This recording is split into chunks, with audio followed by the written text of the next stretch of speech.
चेव कोट्यो लक्ष्याणि त्रिदृकानि चेव पंचाच दष्टो च सहस्रसंख्ये मेतच्युतं पंचपदं नमामि अरहन्त वास गणहरिदेवीं ग्रन्थियं सम्मं प्रणमामि भक्तिजुक्तो सुदनानमो वयं शिरसा इच्छामन्ते सुदवर्ति काउ सर्वतस्सालोच्यौ सम्मनान् सम्मदंसन समचयुताणम् अट्ठवीकमोठाणम् अठं सम्पन्नाणम् उड्डलो मध्यम पैठ्याणम तव सिद्धाणम न सिद्धाणम संयम सिद्धाणम चरि सिद्धाणम अतिधन वर्तमान काल तक सिद्धाणम सौ सिद्धाणम श्याम चिकालम अंचेमी पूजेमी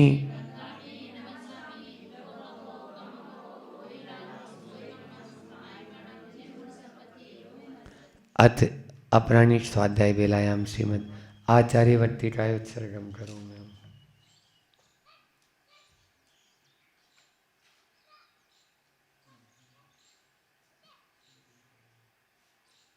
कुला षट्कर्माभिरतास्तपोदंदना साधु किया साधु शील प्रावरणा गुण प्रेरणा चंद्रार्कृति ज्योतिका मोक्ष द्वार कपाट पाटन बटा प्रीणंतु माम साधुवे गुरुवे पांतु नो नित्यम ज्ञान दर्शन नायिका चारित्राण गंभीरा मोक्ष मार्गोपदेशिका इच्छामन्ते आयुर्वर्तिका श्रुतस्सालोच्यं सम्मनान सम्मदंसन समचयुताणं पंचव्याचारणम् आयर्याणम् आयरसुन्नाणो देवोज्जायणं तीरेणुणपाणो सौसाणं श्यामचिकालम् अंचेमि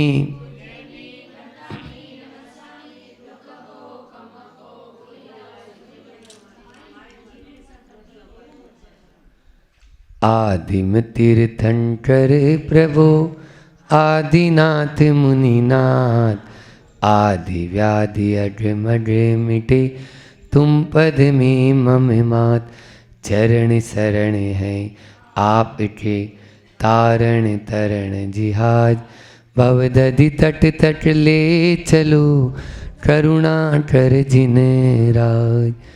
बोलिए आदिम तीर्थंकर 52 गजा के बड़े बाबा आदिम तीर्थंकर आदिनाथ भगवान की परम उपकारी संत श्रोमणी आचार्य गुरु और विद्यासागर जी महामुनि राज की परम पूज्य मुनि श्री 108 दुर्लभ सागर जी महाराज की। कैसा लग रहा है आप लोगों को यहाँ पे? अच्छा लग रहा है? बड़े बाबा के चरणों में बैठने से किसको अच्छा नहीं लगता है? सबको अच्छा लगता है। जो संसार के अशांत प्राणी हैं उनको भी शांति मिलती है। अरे आप और हमारी बात तो जाने दो, जो खुकार हिंसक प्राणी होते हैं जंगल के, वो भी एक घाट पर शेर और गाय पानी पीती है। ये किसका चमत्कार है? बोलो, ये प्रभु की वीतरागता का चमत्कार है। प्रभु के अंदर इसी प्रकार की वीतरागता है। उसी को पाने के लिए आज आप लोगों ने पहाड़ के ऊपर ये विधान तो रचाई, विधान के साथ में अपनी यह ज्ञानामृत भी पी लेते हैं। भोजन कर लिया, अब थोड़ा सा पानी भी पिला दें। तो अमृत का पान हमारे यहाँ बताया, पानी नहीं अमृत पियो। पानी तो रोज ही पीते हो, अमृत पीते हैं ना? अमृत पीते हैं। अपन कल क्या मूठ माटी में कहाँ तक आ गए थे? अपन पेज नंबर 152। 152 में ये था कि हे प्रभु, तूने जो मार्ग बताया उस पर चलने वाले नहीं बचे, चलते नहीं हैं तो दूबा उठ गई, दूबा। हाँ, बुंदेलखंड में कहते, हमारे सिलवानी वाली दादी बैठी, दूबा उठ गई। अब क्या करें? तो चलना शुरू कर दो, सो दूबा फिर से नहीं उगेगी। रास्ते में चलते रहोगे तो दूब, उस पर घास फूस, उस पर खरपतवार, उस पर कचरा पट्टी नहीं आएगा, और नहीं तो आ ही रहा है। अब भगवान महावीर स्वामी ने जो मार्ग बताया उस पर चलने वाले कितने लोग हैं पता है आप लोगों को? पूरे संसार में, संसार को जाने चलो, अभी तो भारत को ले लो, 150 करोड़ की जनता है। कितनी? उसमें से 1450 पिच्छीधारी हैं। कितने? 1450 पिच्छीधारी, उसमें से भी मुनि महाराज तो 450, बाकी 1000 और चले गए। 150 करोड़ में से 450 मुनि महाराज परसेंटेज लगा लेना। और यदि पूरे विश्व की लेना चाहो तो फिर क्या 700 करोड़ में से कितने होंगे? 450, 700 करोड़ में से, क्योंकि बाहर तो मुनि महाराज है ही नहीं, ये समझो, जो है सो यही है। अब जापान में मुनि महाराज है क्या? इंग्लैंड में है क्या? अमेरिका में है क्या? इसलिए दूबा मत उड़ाओ, बुंदेलखंड में जाओ, हर गांव में आपके सिलवानी की अम्मा बैठी है, हर घर में व्रती मिल जाएंगे, हर घर में व्रती। जितने घर उतने चूल्हे उतने चौके, इस प्रकार का होता है शुद्ध भोजन। भले ही खड़ी और ये खींच खाते हैं, लेकिन महाराज जी को खिलाते हैं बढ़िया, अच्छा उबाल के, कच्चा नहीं। इधर तो मारवाड़ी लोग हर चीज़ कच्ची खाते हैं, हाँ, इसीलिए मोटे मोटे हो रखे हैं। अच्छे गैस की बीमारी है, अलग से गैस नहीं मंगानी पड़ती उनको, हाँ, वो सब। और वहाँ पर सब अच्छा चुराते हैं पूरा, जब तक वो चुर नहीं जाए तब तक नहीं खाते। और इते तो बस थोड़ी सी आँच दिखा दो, बस हो गई महाराज, लो ले लो, मन शुद्धि वचन शुद्धि काई शुद्धि। बाद में रात में लोट पलोट करते रही हो तटक के ऊपर, अभी तो खा के जाओ, इते तो हमारे इते से। अब बोलो क्या होगी, क्या होगी? उठन बैठन होगी रात में, और क्या, और तटक से नीचे भी नहीं उतर सकते ऐसा। ये ध्यान रखना। अपने इधर आप लोग भले ही आइटम 2 ही बनाओ ना, कौन कह रहा है चार? वैसे भी हम 2 महाराज जी हैं, दोनों ही हम क्या ले रहे हैं आपको ही मालूम है, वही लेते हैं, तो वही बनाओ ना। दाल लेते हैं, रोटी लेते हैं, दाल भी जाड़ी वाली नहीं, पानी चाहिए उसमें पूरी पानी ज़्यादा और दाल कम, वो दाल ऐसा करिए। वो तो यानी बढ़िया है, वो गुणकारी भी है, और वो उपवास की साधना में भी सहायक होती है, अन्यथा सहायक नहीं होगी। तो ये सब ये चीज़ें अपन को आनी चाहिए। आचार्य समंतभद्र स्वामी ने श्रावकाचार में इन सब का उल्लेख किया है। हाँ, अब वो फुर्सत मिले तो पढ़ लेना, और नहीं तो फिर हम सुना ही रहे, थोड़ा थोड़ा तो सुना ही देते हैं, उतना तो जितने सुना पाते हैं। आगे देखो क्या बोल रही है गुरु जी। आज पथ दिखने वालों को, आज पथ दिखाने वालों को पथ दिख नहीं रहा है माँ, कारण विदिती है। जिसे पथ दिखाया जा रहा है वह स्वयं पथ पर चलना चाहता नहीं, औरों को चलाना चाहता है। और इस चालकों की संख्या अनगिन है, और इन चालकों की संख्या, ड्राइवरों की, ड्राइवर तो खूब है यहाँ पे, सवारी कोई नहीं बनना चाहता, ड्राइवर सब बन जाएंगे।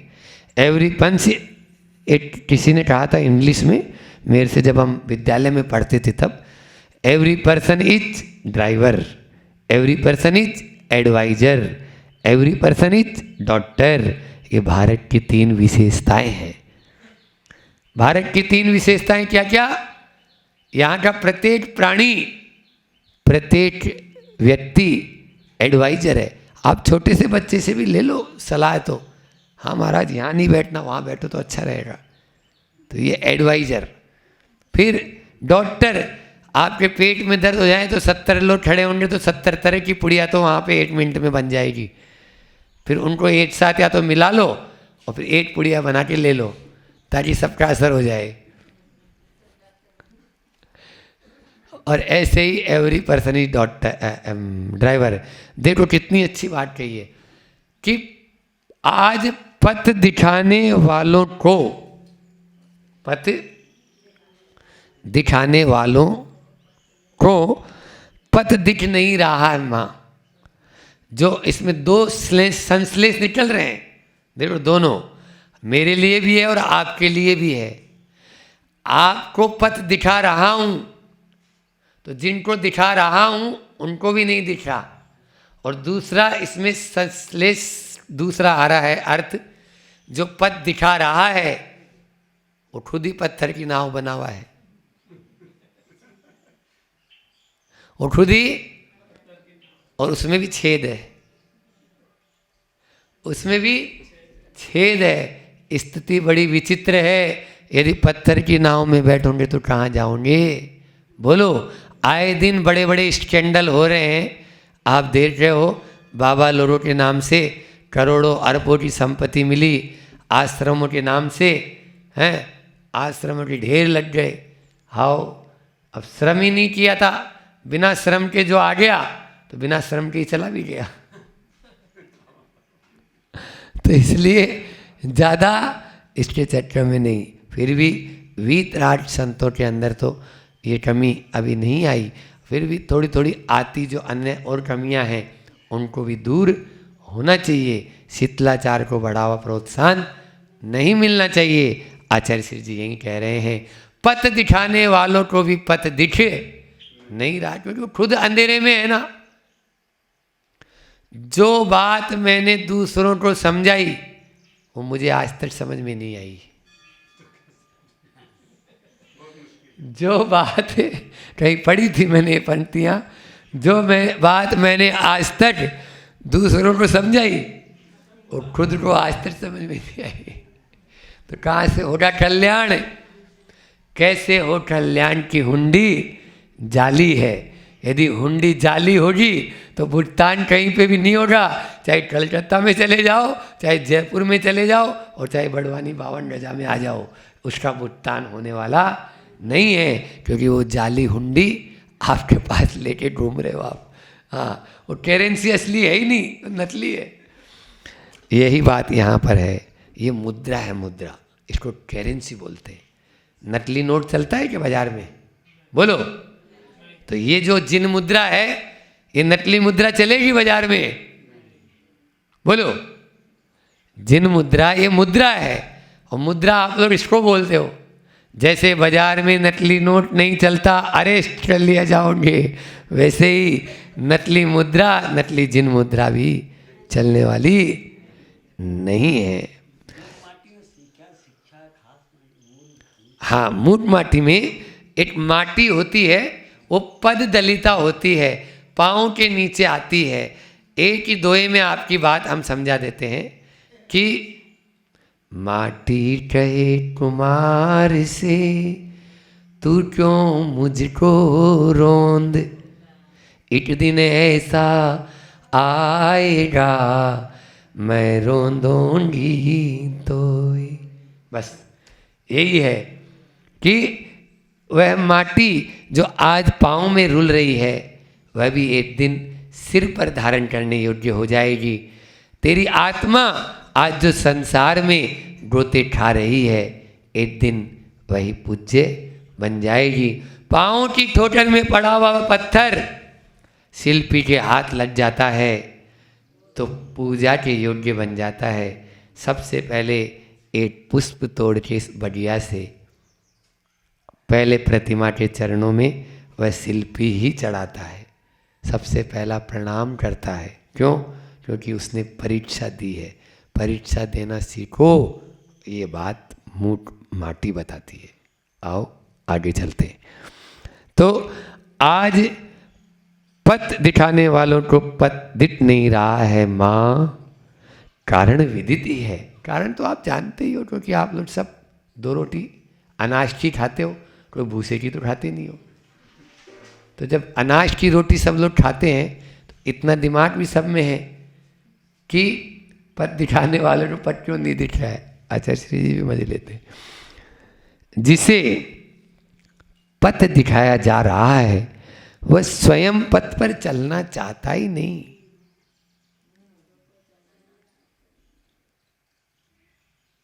जाटनी ने कहा, जाट ने कहा कोई 5 और 5 10 बोले तो मैं उसको अपनी भैंस दे दूंगा। जाट ने कहा कोई 5 और 5 10 बोले तो मैं उसे अपनी भैंस दे दूंगा। अंदर से जाट नहीं आई, कितनी भैंस दे दूंगे? अरे 5 और 5 10 ही तो होते हैं पगली, 5 और 5 10 ही तो होते हैं स्वामी। तो बोले, जाट ने जो जवाब दिया ना वो लाजवाब था। बोले 5 और 5 10 होते हैं, कौन ने बोला? मैं मानूंगा तब तो।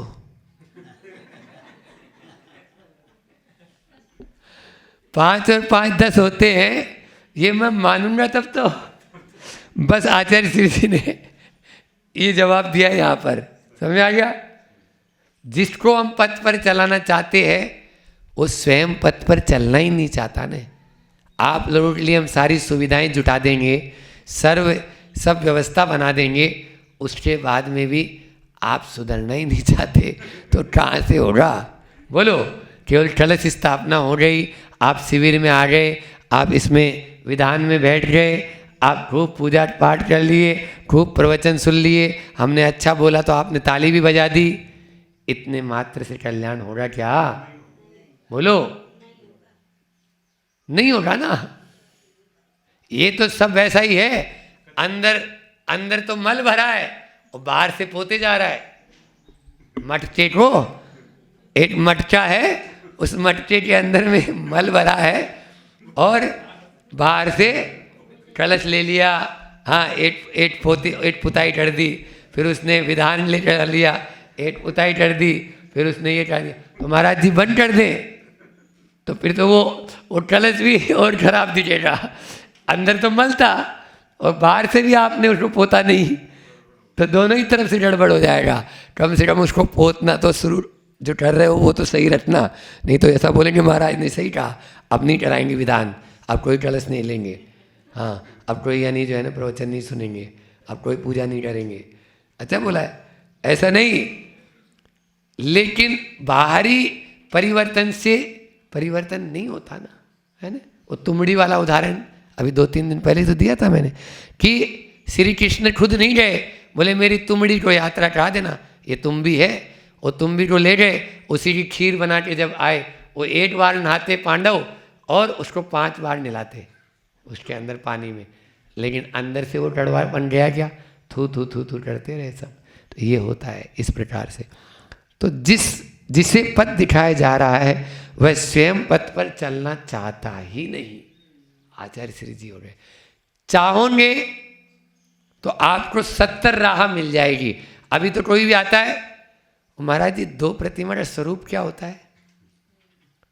वो 3 साल से पूछ रहा है मेरे से, 3 साल हो गए उसको पूछते पूछते, आज तक 2 प्रतिमा ली नहीं उसने। मुझे ताजुब होता है कि वो 2 प्रतिमा लेगा कब है। ये 3 साल से मैंने बहुत कम बोला है, अगर मैं 13 साल बोलूं तो और ज़्यादा अच्छा है। हाँ, बहुत लोग 50 लोग क्या मतलब सैकड़ों लोगों की लिस्ट गिना दूंगा मैं। आज सुबह हम दोनों बैठे थे, महाराज जी भी बैठे थे, तो हम दोनों बैठे थे तो महाराज हम लोगों के चरणों में आए, महाराज जी वो अभ्यास करना है 8 प्रतिमा का। अब बताइए 80-85 साल हो गया ना अभ्यास 8 प्रतिमा। तो हमने बोला 8 प्रतिमा में कुछ नहीं होता, 2 प्रतिमा ले तब तो काम होगा। वो नहीं कुएं का पानी ऐसा वैसा ये वो, बस बानाबाजी। कोई नहीं सुधरना चाहता, वह स्वयं पथ पर चलना चाहता नहीं, औरों को चलाना चाहता है। औरों को, अपने बाल कोई नहीं उखाड़ना चाहता, दूसरे के बाल तो बहुत जल्दी उखाड़ देता है वो। हाँ महाराज जी कैसे लोग करना है, आपकी सफाई करना, महाराज जी हम सफाई करने जरूर बुलाना महाराज जी हमको, हम सफाई करने तो आ ही जाए। हाँ बेटा तुम अपने बाल तो उखाड़ेगा नहीं, मेरे उखाड़ने आएगा तुम। ये स्थिति है संसार की। बोलो हाँ, बड़े बाबा के चरणों में आज आपको मटेरियल अच्छा मिल रहा है, हम क्या करें। तो औरों को चलाना चाहता है, ये पूरे संसार की हकीकत है। तेरा दर तो हकीकत है वही नहीं, ये भी हकीकत है और ये भी हकीकत है कि हर व्यक्ति चलाना चाहता है, चलना कोई नहीं चाहता। उपवास कराना जरूर चाहता है वो, लेकिन करना नहीं चाहता। वो एक खुद खाएगा 4 बार और दूसरे को हाँ महाराज जी उपवास कर लो, अच्छा है बहुत। उपवास से स्वस्थ रहता है व्यक्ति, बहुत बढ़िया रहता है और स्वास्थ्य भी बढ़िया रहेगा, अच्छा बढ़िया आपको फुर्ती भी रहेगी। ये स्थिति, औरों को चलाना चाहता है और इन चालाक, देखो चालकों की संख्या अनगिनत है। क्या बोला? इन चालकों की संख्या अनगिनत है। गुरुजी ने क्या बात लिखी है, गजब। अब आगे देखो क्या बोल रहे हैं। क्या करूं, जो कुछ घट रहा है लिखती हूं उसे, उसका रस चखती हूं, फिर बिलखती हूं, लिखती हूं लेटनी जो रही। लेखनी यानी कलम। कलम का काम क्या होता है? लिखना। संसार में जो भी घट रहा है वो लिख देती हूं। क्या करूं, जो कुछ भी घटित हो रहा है वो लिखती हूं, बिलखती भी हूं। आचार्य श्री जी अकेले में बैठे बैठे रोते हैं आप लोगों के बारे में चिंतन करके। क्यों? क्योंकि वो जानते हैं, उनके मन में दया का, करुणा का ये भाव आता है कि क्या बात है, जो सच्चा साधक होगा वो ये जरूर सोचेगा कि जिसे आत्मा परमात्मा की बात समझाना चाहिए थी, आज मुझे जानवर से इंसान बनाने की बात करनी पड़ रही है उसके सामने। जिसे आत्मा और परमात्मा की बात मुझे समझानी थी, उसे अब मुझे पशु से पहले इंसान बनाने की बात समझानी पड़ रही है कि अभी तो तुम पशुता की ओर जा रहा है, अब तुम इंसान तो बन जा। इंसान बनेगा फिर तुम आत्मा परमात्मा या श्रावक बनना, और फिर श्रावक के बाद में और आगे अणुव्रति बनना, ये बात होगी। तो ऐसे में व्यक्ति को बहुत पीड़ा होती है। रेवती रेंज का एक दृश्य मुझे याद आ रहा है कि रेवती रेंज में आचार्य श्री जी बहुत ज़्यादा बीमार थे उस समय, और आचार्य श्री जी की हिम्मत इतनी भी नहीं थी कि वो मतलब बाहर आके दर्शन दे दे। आप लोग तो उस समय रहे, तो आचार्य श्री जी की करुणा देखो, पीड़ा देखो। आचार्य श्री जी लेटे हैं, शाम का समय है, और अंदर ही जिनालय, तो देववंदना करके लेट गए। भक्ति भी हम लोग, वो लेटे रहते थे, हम लोग सातों महाराज जी, अजवारा महाराज जी थे, करते थे। उनकी आंखों में थोड़ी देर में पानी आया और वो बोलते हैं, देखो प्रतिदिन मैं श्रावकों को कम से कम दर्शन तो दे देता था, अब तो मेरे में इतनी क्षमता भी नहीं बची कि मैं उनको दर्शन ही नहीं दे पा रहा हूँ। बोलो, ये करुणा केवल और केवल मात्र आचार्य श्री जी में ही हो सकती है, जो इतना सोचते हैं। जिस हालत में उनसे कुछ खाया पिया नहीं जा रहा, वो आदमी सोच रहा है कि मैं श्रावकों को दर्शन दे देता, श्रावकों के लिए मैं बाहर चला जाता। फिर दूसरे दिन से हम खिड़की पे श्रावकों को बुला देते थे, आचार्य श्री जी खिड़की से आशीर्वाद देते थे, मगर इनके मन को ऐसा नहीं लगे कि श्रावक यहाँ पे है नहीं। जो अंदर जो श्रावक होते थे, खिड़की से आरती करो, खिड़की से आशीर्वाद दिला दिया, और वहीं आचार्य श्री जी का तखत था तो बस तखत पे बैठा दिया, तो ये होता था। तो इस प्रकार से आचार्य श्री जी बहुत करुणा। यहाँ पर भी वो लेखनी यही कह रही है कि मैं लिखती हूँ, जो दिखता है वही लिखूंगा ना, और लिखेगी, और लिखती हूँ, फिर जब उसको समझती हूँ तो बिलखती हूँ कि ये क्या हो रहा है, मेरे देश का बनता ढाल हो रहा है। चादर तो है छोटी और पाँव पसार के कर्जे की जिंदगी जी रहा है आदमी। अब आगे देखो, शिल्पी को स्तब्ध देखकर क्या करुणा की पालड़ी भी हल्की पड़ी, इतनी बाल की खाल तो मत निकालो, कहती कहती करुणा रो पड़ी। इस पर शिल्पी कहता है, शिल्पी कौन है? कुमार। कुमार को आत्मा का प्रतीक बताया था मैंने, और इसमें बताया, मैंने क्या बताया। और दूसरा है माटी। माटी को प्रकृति का प्रतीक बताया, जो शरीर का प्रतीक है। अभी इतनी देर शरीर की बात चल रही थी, पांचों इंद्रियों की बात चल रही थी। अब आत्मा जो है वो ये सब दृश्य देखकर स्तब्ध हो जाती है, बिल्कुल शांत हो जाती है। स्तब्ध का मतलब होता है मतलब बिल्कुल चौंक जाती है ना। अपन जैसे कोई बात देख के अरे ये क्या हो गया, ऐसा कैसे हो गया, ये स्तब्धता। क्या करुणा की पालड़ी भी हल्की पड़ी? क्या मेरे में इतनी करुणा भी अब नहीं रही? इतनी बाल की खाल तो मत निकालो। मतलब दूसरे का दर्द देखकर यदि आंखों में पानी ना आए तो समझ लेना संवेदन शून्य हो गए, करुणा से हीन हो गए। कहती कहती करुणा ही रो पड़ी। अब जो वो करुणा थी वो रो पड़ी। तो अब शिल्पी क्या कहता है, अभी समझ में आएगा आगे थोड़ा सा। इस पर शिल्पी कहता है, रोना करुणा का स्वभाव नहीं है। बिना रोए करुणा का प्रयोग भी संभव नहीं। करुणा का होना और करुणा का करना, इन दोनों में अंतर है। तथापि इतनी अति अच्छी नहीं लगती। इस बात को मानता हूँ कि बिना खाद डली खेत की अपेक्षा खाद डली खेत की वह फसल लहलहाती है, परंतु खाद में बीज बोने पर तो फसल जलती दहदहाती है। हाँ हाँ, बहुत अच्छा।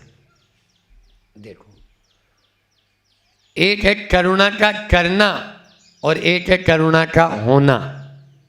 दो शब्द आपको याद रखने हैं। इसके पहले कि मैं अपनी बात कहूँ तो आचार्य ज्ञान सागर जी महाराज की एक बात याद आ रही है मुझे। ज्ञान सागर जी महाराज ने स्पीड में एक युवक आया बहुत तेजी से, बोले मैं जल्दी में हूँ, आप मुझे धर्म की सबसे संक्षेप में परिभाषा बता दो, मेरे पास टाइम नहीं है। धर्म के, जैसे अभी दादाजी ने पूछा था ना इसमें है क्या, तो हमने बता दिया। तो धर्म की संक्षेप में परिभाषा बता दो। ज्ञान सागर जी महाराज, तो ज्ञान सागर जी जब जिनकी प्रतिमा इतनी सुंदर तो वो कितने सुंदर होंगे, आप समझ में आ रहा है।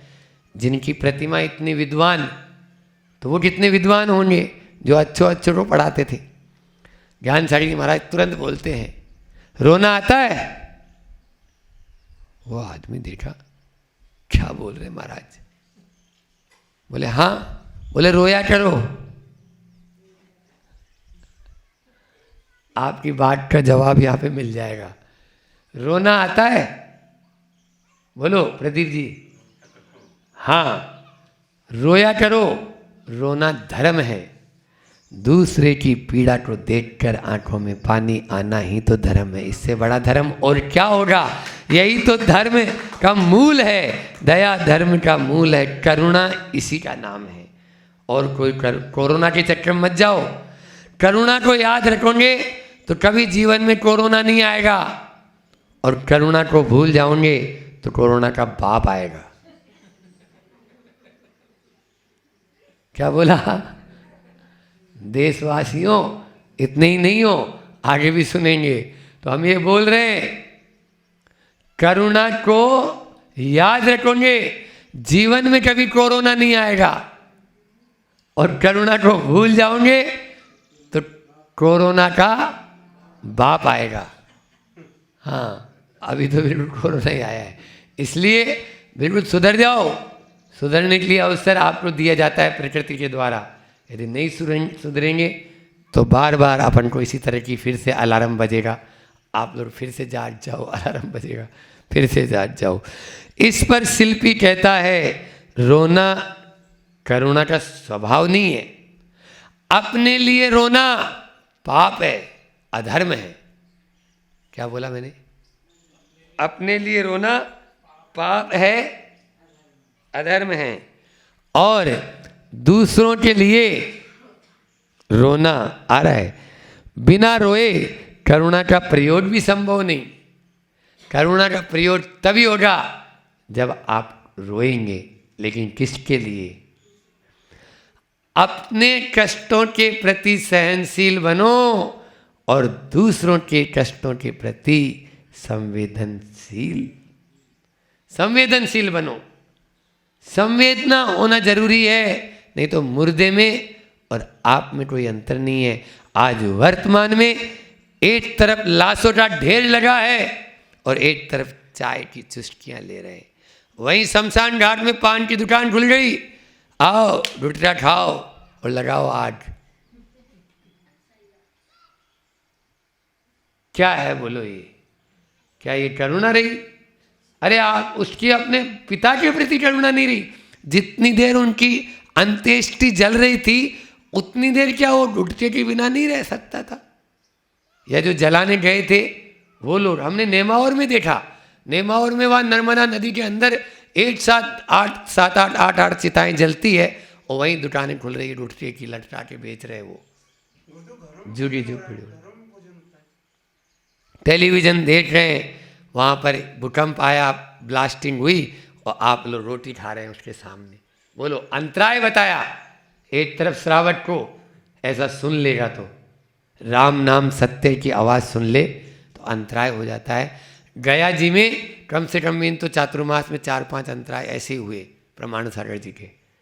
गया 2008 का चातुर्मास था और हर 2, 4, 5, 10 दिन में एक न एक आई जाती थी। अब कितना भी बचाते थे बाहर में, लेकिन वो सुनने में आ जाता था। और ट्रक में लाते हैं और वहाँ फल्गु नदी के किनारे है और वो फल्गु नदी के किनारे पूरे मकान जैन समाज के वहीं हैं। उधर ही गली से आना, उसी गली से उनका गुजरना, बस उसी गली से वो काम हो जाना।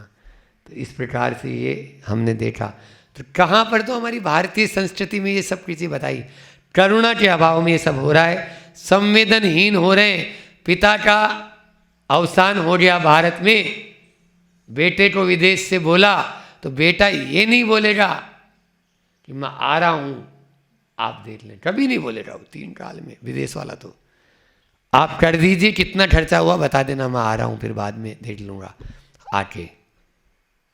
तो खर्चे के पीछे फ़ोन लगाया था क्या?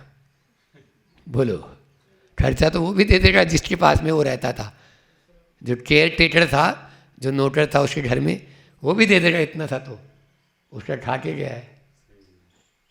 ये स्थिति विचित्र हो रही है और ये बनती चली जाएगी। यदि अभी भी नहीं सुधार आएगा तो हर घर में यही है। पहले देखते थे कि वो घरों में संयुक्त परिवार था और अब केवल मात्र बूढ़ा बूढ़ी, इधर बांकानेर और ये आज गाँव में आया अपन, सब छोड़ के बढ़ गए। इंदौर है, दिल्ली है, बम्बई है, कलकत्ता है, और यहाँ पर केवल कौन? एक बुढ़ा एक बुढ़ी, बस ये बच्चे। अब बताओ, बहुत प्रेम है दोनों में। जब वो भोजन करते हैं तो वो हवा करती है और जब वो भोजन करती है तो वो हवा करता है। क्या करेंगे? बड़ी यही करुणा है और क्या रहेगी अब वर्तमान में? तो यही करुणा बची है। बिना रोए करुणा का प्रयोग भी संभव नहीं। करुणा का होना और करुणा का करना, करुणा होना धर्म है और करुणा करना ये अपने लिए, अपने ऊपर करुणा मत करो, अपनी आत्मा पर करुणा करो, ये तो सही है। तो इन दोनों में अंतर है, तथापि इतनी अति अच्छी नहीं है। कोई भी चीज़ की अति अच्छी नहीं है। आप देख लीजिए, आचार्य श्री जी ने इसी मूठ माटी में लिखा, जब अति की, क्या लिखा? जब अति की इति होती है तो अत होता है। क्या बोला? जब अति की इति होती है तो अत यानी, बोलो माँ, अत यानी शुरू, अति की इति यानी समाप्त। जब अति की इति हो जाती है, समाप्त हो जाता है, तो फिर अथ यानी नया प्रारंभ होता है। आप देखिए, अति सर्वत्र वर्जियेत, एक बचपन में पाठशाला में पढ़ाया जाता है सुत्ती, सब जगह आप आटे में नमक डालो, लेकिन कितना? बोलो, अब नमक ही डाल दो पूरा ही उसमें, फिर क्या होगा? कुछ नहीं होगा, वही होगा। इसलिए निश्चित रूप से मान के चलो, अति की इति होना बहुत जरूरी है। आचार्य श्री जी ने एक हाइकू लिखा, सुन लो आप लोगों के लिए आज का। अति मात्रा में। हाइकू क्या है? हाइकू जानते हो आप लोग? क्यों बड़वा ये 52 गजा वाली बैठी है सब बहन, हाइकू क्या होता है पहले तो ये बताओ। कम शब्दों में अधिक बात को बताना। हाइकू जापानी छंद है। तो क्या महाराज जी अपन जापानी है? नहीं, आचार्य श्री जी भी नहीं है। जापान में पहले ये छंद बने थे। तो जैसे अपने यहाँ कोई भी छंद होता है, जैसे अभी आप लोगों ने पूजा की, बसंत तिल का छंद था, है ना। ज्ञानोदय छंद, हिंदी में जो छंद थे वो ज्ञानोदय छंद था। जयमाला ज्ञानोदय छंद में थी, बीच में दोहा आया, सोल्टा छंद आया, ये छंद है। ऐसे ही एक जापानी छंद होता है, ठीक है ना। तो जापानी भाषा में ये बनता था, उसको हिंदी में 17 अक्षर हुए। कितने? 5, 7 और 5। पहली लाइन में 5, दूसरी में 7 और तीसरी में 5, ठीक है। अब 5 अति मात्रा में कितने अक्षर हो गए? गिनो, 5 हो गए ना। अति मात्रा में 5। पथ्य भी कुपथ्य हो, 7 अक्षर हो गए। पथ्य भी 3, कुपथ्य 3, 6 हो 7, ठीक है। मात्रा मासी हो, मात्रा मासी हो, 2 अर्थ हैं। जैसे माँ होती है वो जानती है कि उस मात्रा कितनी रखनी है। अनुपात बहुत महत्वपूर्ण है हर चीज में, बोलने में, सुनने में, करने में, बैठने में, है ना, पूजा में, सब में अनुपात। आप अनुपात नहीं देखेंगे, मात्रा नहीं देखेंगे तो गड़बड़ हो जाएगा। तो यहाँ पर यह आचार्य श्री जी कह रहे हैं, अति हमेशा खराब होती है, मात्रा तो माँ के समान होनी चाहिए। और मासी का मतलब दूसरा अर्थ, मासी तोला, मासी बोलते हैं ना। पहले एक माप तोल होता था, आपके ज़माने में माताएं बैठी है बूढ़ी, पहले छटान, है ना, शेर, तोला, पाव शेर, मासी, है ना।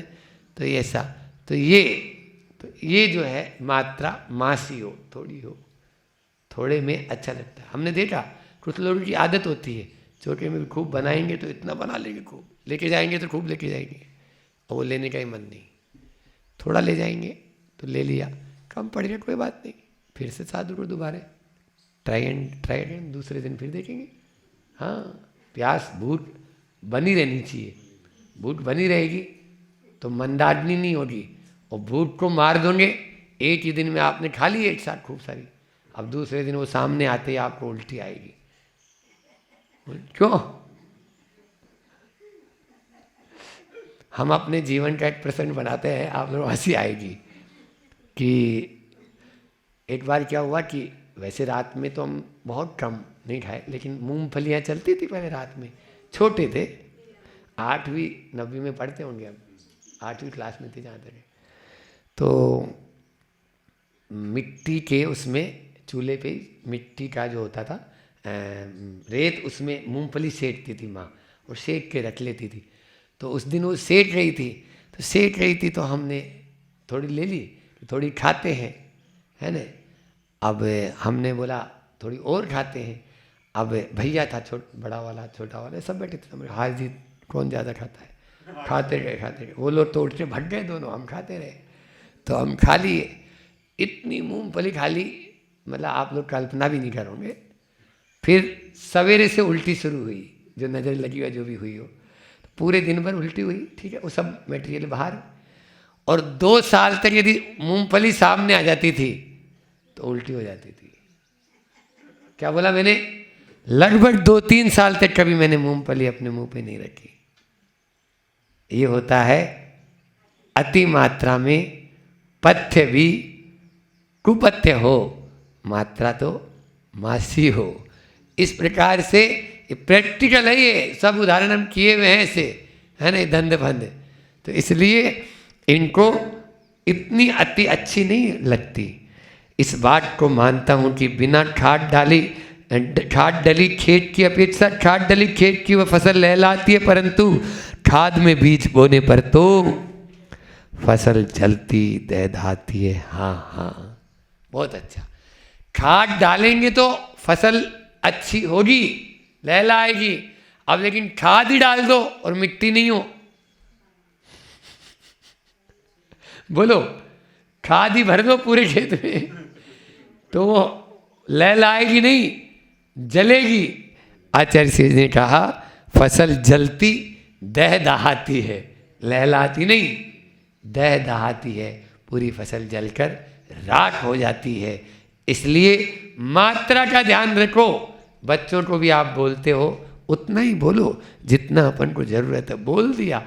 अब बच्चों के बच्चे हो गए, उसके बाद में भी अपन उनको दिन भर डांटते रहेंगे तो वो क्या सोचेगा? हाँ, क्या यही आपका? ठीक है, मंदिर जा रहा है, ठीक है, नहीं तो उसकी वो जाने। हम अपनी आत्मा की जिम्मेदार हैं, दूसरे की आत्मा के नहीं। लेकिन मोह के वशीभूत होकर यह प्राणी बस, और बच्चों को तो नहीं बोलेगा, वो अपने मारो मोड़ो, मारो छोड़ो, अच्छा थारो छोड़ो, देख लो। परंतु अनुपात से खाद जल दे दिया खेत को, बीज बिखेर दिए खेत में, फिर भी बीज वे अंकुरित नहीं होते। माटी का हाथ उन पर नहीं होने से, इतना ही नहीं, जिन बीजों पर माटी का भार दबाव बहुत पड़ा हो वे भी अंकुरित हो नहीं आ सकते।